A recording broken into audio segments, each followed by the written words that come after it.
Oh, the F-15 is an absolute dream to fly. It was so exhilarating and so sexy and just incredible. I thought it was absolutely magnificent. It's the greatest airplane in the world. In the world of military aviation, one aircraft is regarded as the undisputed king. It is the ultimate air superiority fighter designed to ensure control of the skies for American pilots. It's capable of climbing to the summit of Mount Everest in under 60 seconds. It proved its worth throughout both Desert Storm and Operation Iraqi Freedom, flying thousands of successful missions against Saddam Hussein's forces. This jet was at the forefront of the strike force, and its primary mission was to sweep enemy aircraft from the sky. And now, with tensions in the Middle East once again rising, as they have in recent days, admirers of military aviation may once again witness the force of the F-15 in action. Israel, a vital United States ally, maintains a fleet of F-15I fighter jets, which are heavily modified versions of Boeing's F-15E Strike Eagle. The Israeli Air Force's F-15I fleet, known as the Ram Thunder, is a custom-built variant of the F-15E Strike Eagle. In a recent large-scale exercise, Israel sent more than 200 fighter jets, including the F-15I, to simulate an attack on Iranian nuclear and military sites. The Israel Defense Forces released photos of F-15Is preparing for combat missions alongside stealth-capable F-35I planes. Still, there remains hope that a larger war will be avoided. The F-15 Eagle remains a superb fighter jet. Its power and performance were proven time and again in the last decades of the 20th century. Boasting unparalleled firepower and the ability to outfly its opponents, its track record is nothing short of legendary. Over 100 air-to-air kills with no losses. In nearly 50 years of service, no F-15 has been lost in air-to-air combat. Some pilots joke that anyone who can fly an F-15 can dominate the air. What are your thoughts? Now let's look back at the extraordinary story of these Eagles from McDonnell Douglas, which is now part of Boeing. January 16, 1991. Operation Desert Storm. American airstrikes on Iraq are set to commence. 20 F-15 fighters lead a large wave of coalition aircraft. Over 40 kilometers into Iraq, their radar detects enemy contacts. Captain John Kelk commands the flight of F-15s. He is the first to hear the radar warning tone through his headset. Enemy fighters are locking onto his plane. Kelk isn't sure if the aircraft ahead is hostile, but when the aircraft approaches at over 400 miles per hour, the F-15 pilot must decide whether to shoot to kill. His radar reveals an aggressive fighter bearing down on him, so he prepares for combat. He closes his eyes to protect his vision from the upcoming explosion and presses the pickle button on his stick, unleashing an air-to-air missile. Seconds later, an orange explosion illuminates the night sky. Kelk is the first American to score an air-to-air kill in an F-15. 30 years of preparation have finally paid off. However, the F-15's narrative began decades ago during the Cold War. In 1951, the Korean War was raging. American F-86 Sabre pilots engage in fierce dogfights against Russian MiGs. During World War II, these American pilots developed their dogfighting talents. The United States claimed a 10-to-1 kill ratio against the Soviets in Korea. During the Vietnam War, United States Air Force fighter pilots flew F-4 Phantoms against a new generation of Soviet-built MiGs. According to United States Air Force planners, the new aircraft was supposed to battle at long ranges with guided missiles. They believed the age of dogfighting was over. But missiles did not always hit their objectives. In fact, just 14% of the first AIM-7 missiles struck anything.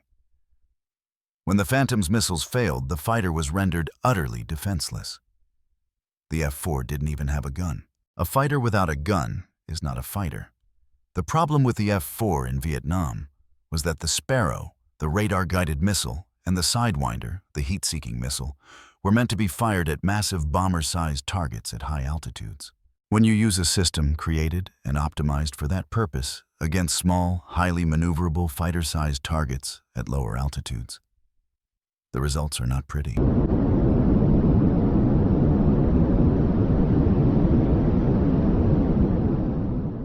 Vietnamese MiGs would lure F-4s in close, knowing they were vulnerable targets.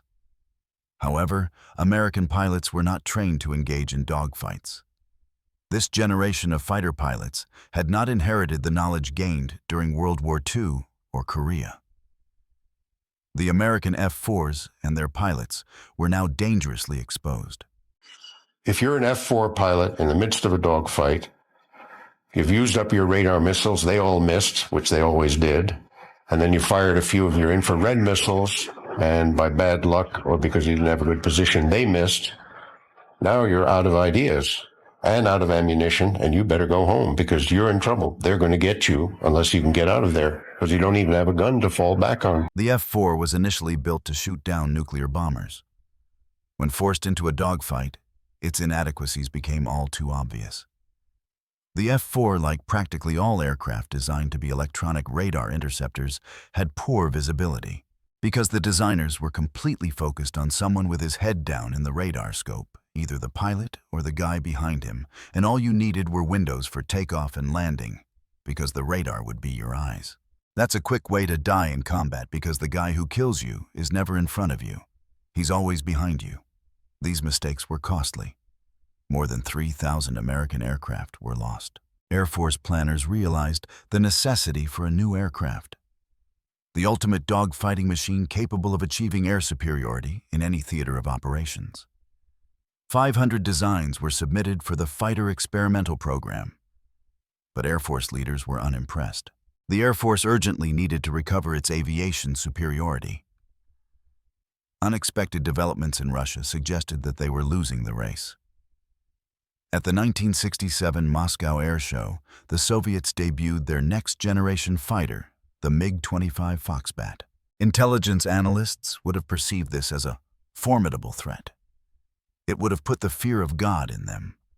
Because you have an airplane that can fly up to Mach 3, climb to 60,000, 70,000 feet, and easily chase down and defeat any fighter that the Americans could throw at it.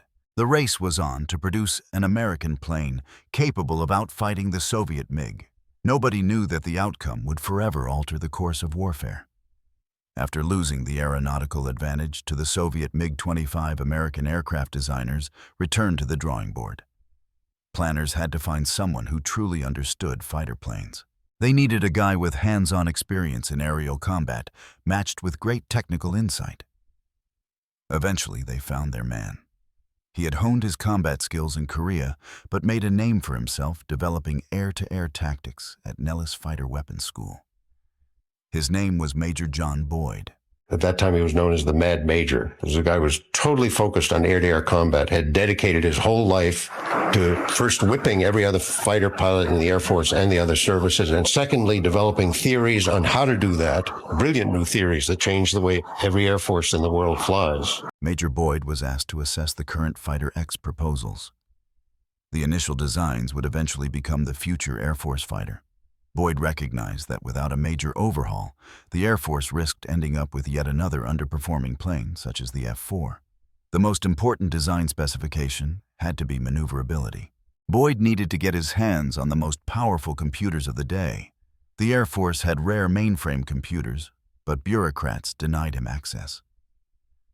Boyd, who was always clever, managed to log unofficial time by working after hours.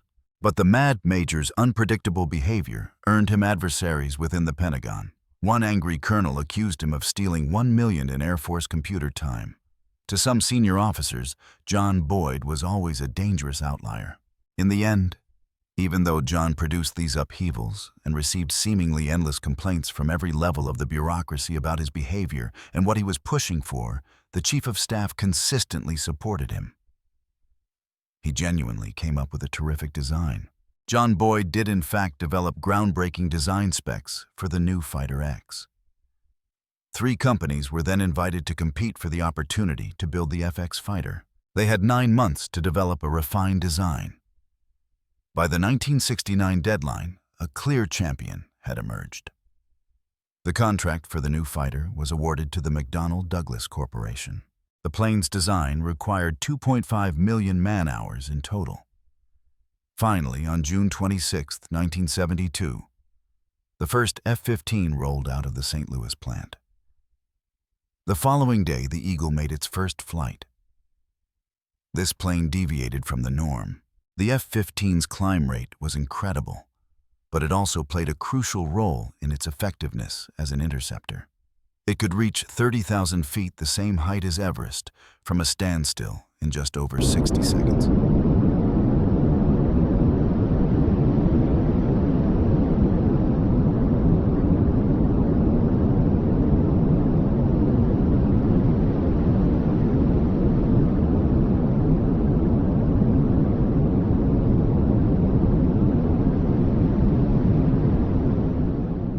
There has also been a revolution in the cockpit. Equipment is designed to free a pilot from distractions. Whether attacking or defending, a pilot must stay focused on the enemy, not the aircraft's instruments. One radical new design is intended to simplify flight displays. It's known as the HUD. A HUD is a heads-up display, and it helps us in so many ways because we don't need to look down for any information. Everything that we do and everything that we need to see is right there in front of us. You got your altitude, you got your airspeed, you've got your Mach number, your G's available, the G's that you're actually pulling, what mode you're in, whether you've got a shot on somebody, if you're trying to shoot him with a missile, whether or not you're ready for a bomb to come off. Everything that you need to see is right there in front of you, so you don't have to look anywhere else for it. While the HUD shows information on the canopy, the HOTAS technology allows a pilot to fire weapons without having to look down, which is critical in the heat of battle. HOTAS was meant to help pilots be more efficient in the cockpit. With HOTAS being so rapid and easy to switch between modes, it's a matter of whether the pilot kills his bandit now or is killed. Having the HUD and HOTAS can make it easier to strap the fighter to the pilot. He becomes one with the fighter. Pilots who have flown other fighters are quickly impressed by the F-15. Missile technology is likewise fast advancing. But what matters more is how these new missiles interact with the F-15's radar.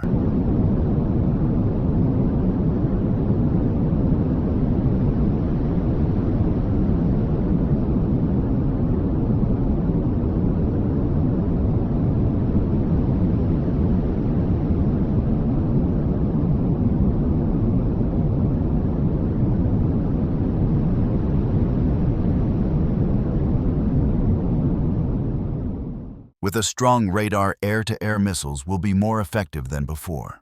If the system works in the heat of combat, it will be critical to the F-15's air superiority. The Eagle's radar will detect and destroy hostile aircraft before they even realize what hit them. This system was a revelation. In my F-15 checkout, I remember flying home and telling my instructor pilot, who had been in the other airplane, I have over 2,000 hours in the F-4. I have a combat tour in the F-4. I have 2 tours as a fighter weapons school instructor in the F-4. I have just flown my 7th ride in the F-15. I was never as lethal in the F-4 as I am right now after 7 flights in the F-15. Within 3 years of its initial flight, the Eagle smashed numerous records. It reclaims all 8 time-to-climb records from the MiG-25, the very fighter it was originally built to outperform. With such high performance levels, other countries are eager to acquire F-15s.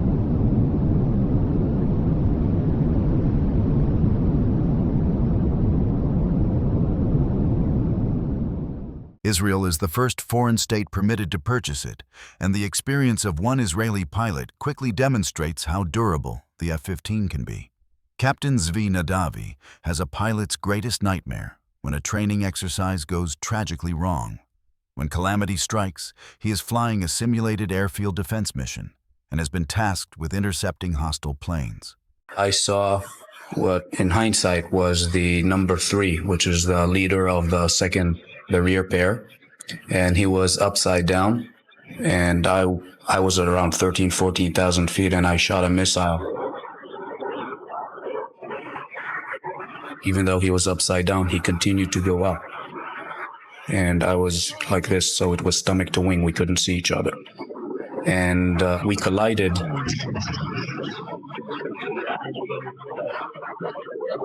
Big commotion, big bang. The A4 basically fireballed immediately. And I found myself with maybe 30 degrees nose down attitude. and the aircraft was spinning. Right after the crash, I told my navigator, prepare to eject, we're going to eject.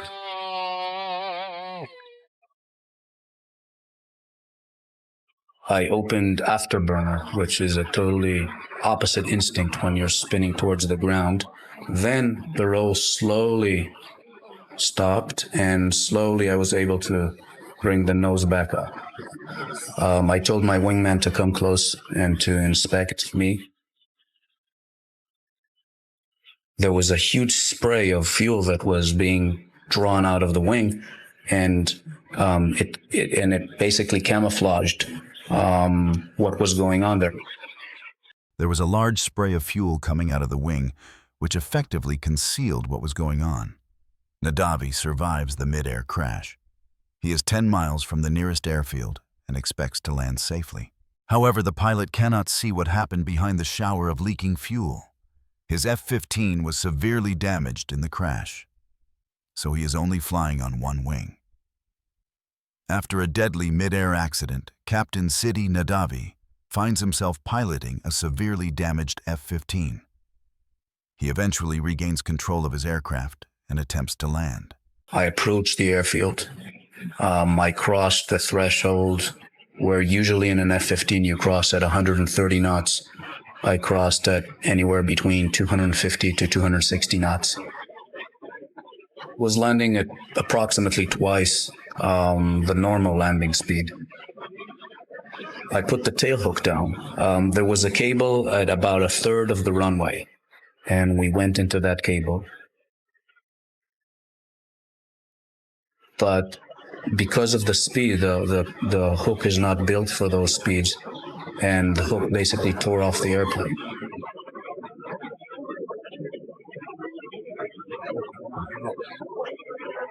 We stopped maybe 20 feet short of the barrier.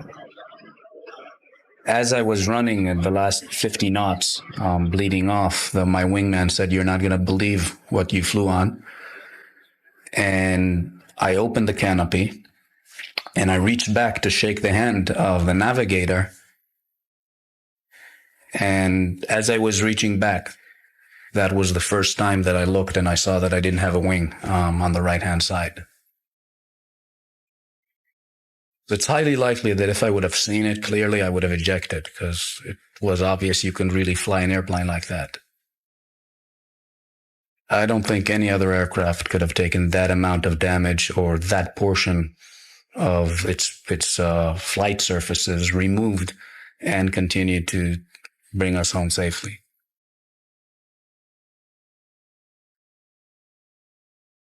The best testament was a good friend of mine who was an F-16 pilot, and he crossed and he saw that there was no wing, and his first words was, "Can I transfer to F-15s?" It should be aerodynamically impossible for an aircraft to fly with one wing missing. McDonnell Douglas sent a team to investigate the incident. The Eagle had accomplished the impossible. If a pilot could land an F-15 with only one wing, the fighter should be able to withstand inconceivable damage on the battlefield. At this point, however, no one knew how well the Eagle would perform against the fearsome MiG-25. MiG-25s appeared to be tough on paper, but the Israeli Air Force was the first to test them in a real-world air battle. Since the establishment of the modern state of Israel, the Middle East has been plagued by terrible wars. One such battle broke out in the late 1970s as Israel and Syria competed for control of Lebanon. Syria had a modern aviation force that included Soviet-supplied MiG-25 Foxbats.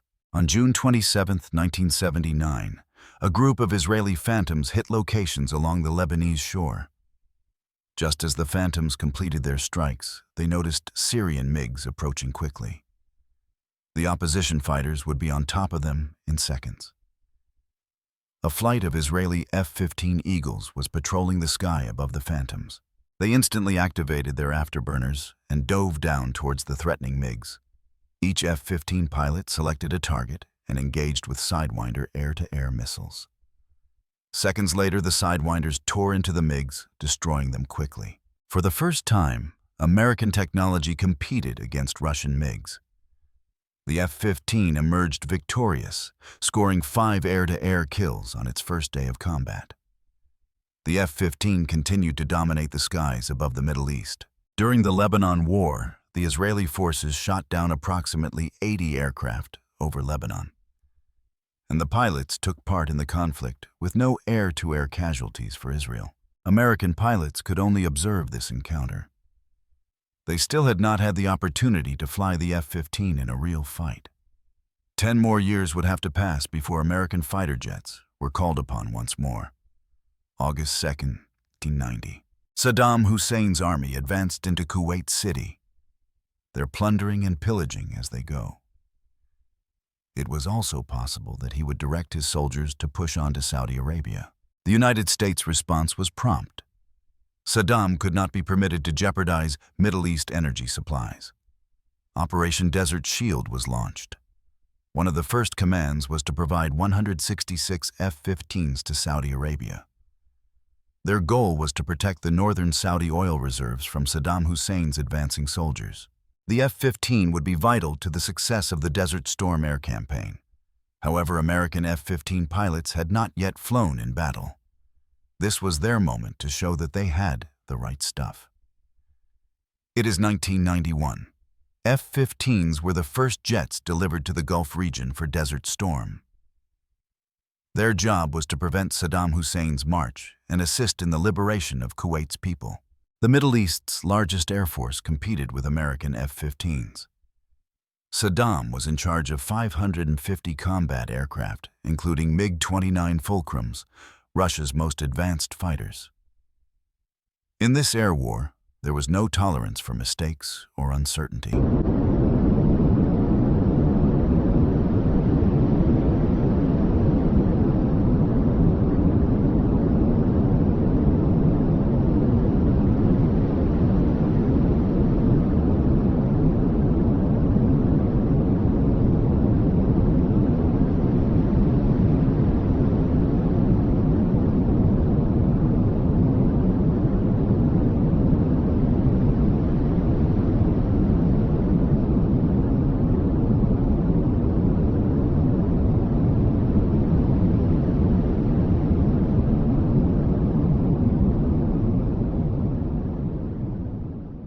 TAC, the United States Tactical Air Control Center, prepared a 600-page air tasking order. This is General Chuck Horner's map of the air campaign. It included every sortie target bombs to be utilized and supporting aircraft. General Horner, he was the designer of the air war, and he worked there in the TACC. He was there every night for, probably 15, 20 hours a day practically. And he or one of his other generals would come to me sometime and ask me F-15E specific questions. For example, can your airplane hit this target? And they'd show me a satellite photo or a map and a target description, and then I'd give them an answer, yes or no. And most of the time I'd look at it and go, sure, that thing's going to return radar. We've got good coordinates where it is. We can hit it. The goals of the air campaign were first get control of the air, because that enabled all other operations. Then the second goal was to debilitate the Iraqi army so they could not resist our ground forces when they went in to liberate Kuwait. And the third thing we did, which was sort of a side mission, was attack his weapons of mass destruction programs, nuclear, biological, chemical, and the Scud systems that could deliver them. General Horner gave the F-15 two key roles. The F-15Cs, which are pure air-to-air fighters, would ensure air superiority. The F-15Es, or their Strike Eagle cousins, would bomb heavily protected high-value targets. On January 17, 1990, President George Herbert Walker Bush authorized an assault on Iraq. Mike Smith was working in the Tactical Control Center. He communicated with the F-15 squadrons, relaying their target information. During the first few nights, the fixed Scud locations were the most concentrated. They aimed to destroy all fixed Scud installations in western Iraq. Believe Israel threatened to deploy nuclear weapons in response to a Scud attack, say with biological or chemical warheads. As a result, they understood why they were under such intense pressure over the Scud missiles, a wall made of metal. A wave of F-15 jets is dispatched to clear Iraqi airspace ahead of the striking group.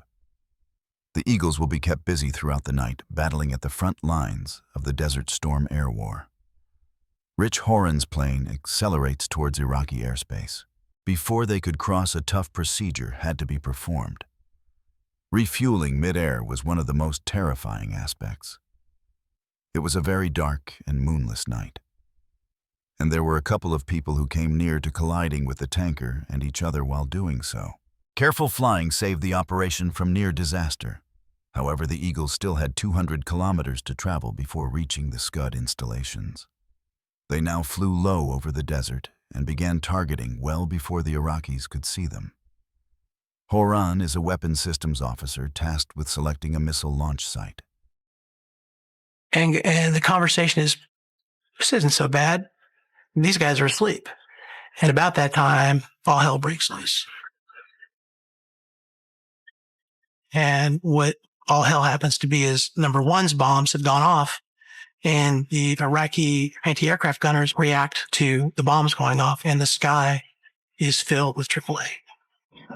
It is the most impressive fireworks display I've ever seen, which is somewhat the conversation I'm having with the guy I'm flying with, and then the realization that really what I'm looking at is every third to fifth bullet is a tracer. And then it dawns on me the reality of the situation and the fact that they mean us bodily harm.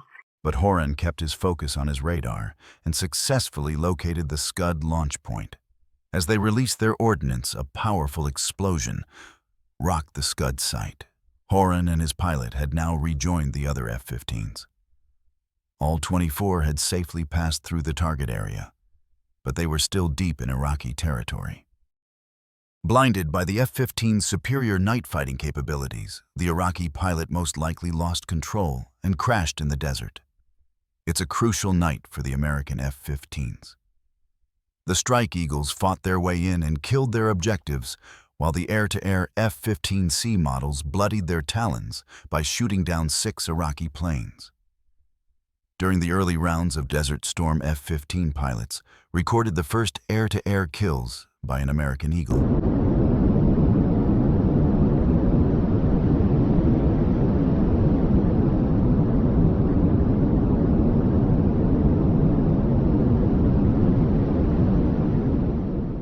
Many Iraqi pilots realized they couldn't win and fled to Iran with their planes. The Iranian border was only a short distance away, but coalition forces remained vigilant at all times. On one raid, Lieutenant Colonel Thomas Dietz observed several Iraqi planes fleeing to Iran. We were given a heads up by the AWACS controller that some Iraqi aircraft had taken off from an airfield north of Baghdad. We got within range to shoot at them. We shot before we got into visual range. The initial missiles that we fired were unsuccessful. So we wound up essentially rolling in behind these 4 Iraqi aircraft, about 1.5 miles behind them. Shot them with heat-seeking missiles. This new generation of missiles has an extremely high accuracy rate, and Dietz is surprised to see his rockets miss the Iraqi jets. I could see the warheads detonate from the missiles, and then the Iraqi aircraft continued to fly. So, and I was figuring maybe I was snake bit here that got into such a position and the missiles didn't seem to work. Well, I probably had temporal distortion because just a few seconds later, a little flame started trickling out the back of the aircraft on the left, and then flame trickling out the back of the aircraft on the right. And just a few seconds later, huge fireball followed by the second aircraft doing the same thing. At that point, I was just about to pronounce myself the world's greatest fighter pilot, at least in my own mind, when I thought maybe I ought to look around and see if there are other Iraqi aircraft flying around. And I remember as I started looking to the left, right there, not far from me, within a half mile, was an Iraqi aircraft that had his nose pointed out in front of me, which made me initially think, oh, this guy could shoot me with a gun. Captain Dietz is now dangerously exposed. Could this Iraqi fighter shoot him out of the sky? After shooting down 1 Iraqi aircraft, Thomas Dietz notices another flying directly towards him. He needs to react quickly. The opponent could open fire with his gun at any moment. So in my mind began going over the maneuver I'd have to do to defeat this threat is when I realized that this was just the front half of an Iraqi aircraft. There was a bunch of flames streaming out the back. The canopy was gone, indicating the pilot had ejected. And I looked over, and there's my wingman behind that aircraft, and he had shot that down. This pattern of successful shoot-downs persists throughout the Gulf War. Only 2 F-15s were lost during Desert Storm, demonstrating the Eagle pilots' proficiency and training. They fly an incredible 2-400 missions and keep the Iraqi Air Force primarily on the ground. The F-15 showed itself throughout the Gulf War. After the Gulf War, that reputation was well known around the world. Although Kuwait has been liberated and Saddam has been defeated, the power battle in the Gulf area is far from over. The United States Air Force continues to fly over Iraqi airspace during Operations Northern and Southern Watch. They have been closely monitoring Iraq's military activity for the past 12 years.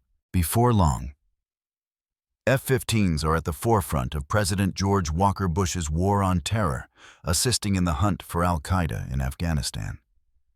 The F-15E's remarkable range makes it crucial in the Afghan conflict. F-15s also collaborated with ground troops, precision bombing targets specified by their Army counterparts. Afghanistan was quickly liberated from the oppressive Taliban dictatorship, but trouble was developing elsewhere. The United States Air Force had been involved in the Gulf region since Desert Storm. However, by 2003, it was evident that Saddam Hussein and President Bush would not achieve an agreement on weapons of mass destruction. In early March, war breaks out anew. In the weeks preceding the war, the Iraqi Air Force escalated its operations. However, if hostilities break out, they appear to lack the resolve to fight. We thought that there might be a little bit of opposition in the first day or two of the war.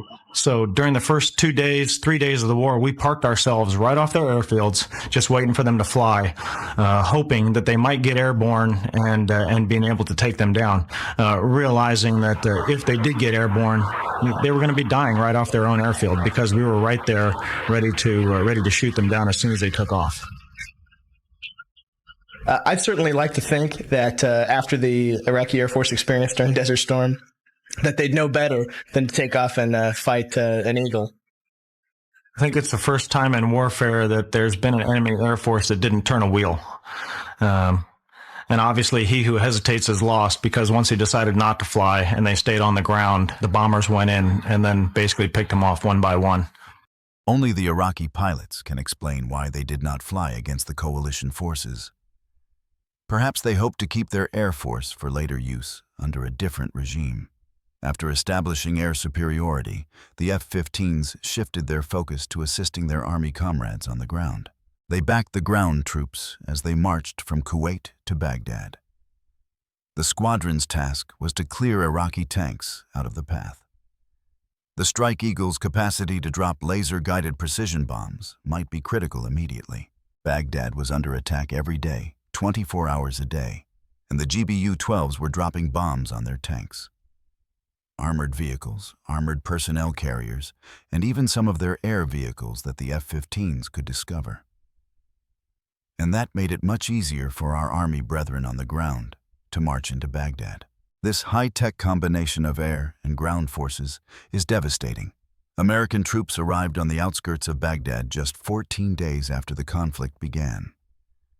This 35-nation coalition, which included numerous NATO countries, Arab countries, and others, eventually won. The F-15 played a significant role in Saddam's demise. However, in an unstable environment, other conflicts may quickly emerge. American F-15s are ready to deploy anywhere in the world at a moment's notice. Entering 2025, the Eagle's reign has evolved, but its lethality remains unquestioned. While fifth-generation stealth fighters like the F-22 Raptor and F-35 Lightning II now lead the charge in air superiority, the F-15 has been reborn as the F-15EX Eagle II. This isn't just an upgrade, it's a new mission. The F-15EX acts as a missile truck, capable of carrying an immense arsenal of over 20 air-to-air missiles, working in tandem with stealth aircraft to overwhelm any adversary. This enduring capability was vividly demonstrated in the turbulent Middle East during Iran's massive drone and missile attack on Israel in April 2024. American and Israeli F-15s were at the forefront, successfully intercepting and destroying a significant number of threats. This real-world test proved that even after 50 years, the Eagle is still a first line of defense when the skies are contested. I want to go out and I want to be able to totally dominate the enemy. If we're going to have a fight, I don't want it to be a fair fight. We want to go out and we want to dominate. And that's why we train as hard as we do to make sure that we can maintain that perfect record of 104-0. As a fighter pilot, you'll never admit that there's anybody better. And as an American fighter pilot right now, I don't think there's anyone that can say they are. But our whole thing is when we go out, we expect to win. The record of the F-15 air-to-air kills with not a single loss is unrivaled. It seems no other Air Force can challenge the Eagles today. The kill ratio of the F-15 is beyond the kind of thing that you would ever think possible. I mean, surely someone would make a mistake or someone would just blunder out in front of another airplane and get shot down just because it wasn't his day. But the experience of the Israeli Air Force and the U.S. Air Force with the F-15 in combat is magnificent. From its genesis in the lessons learned over Vietnam to its flawless performance in Desert Storm, and its modern rebirth as the F-15EX. The Eagle's story is one of unparalleled success and constant adaptation. It is more than just a machine of war. It is a symbol of American air power, a testament to a design so fundamentally sound that it has not only stood the test of time, but continues to evolve to meet the threats of tomorrow. While new pilots climb into the cockpits of newer jets, the shadow of the Eagle looms large. Its perfect combat record is the benchmark against which all others are measured. And its roar in the skies continues to be a sound of assurance for allies and a dire warning to adversaries. The legend is far from over.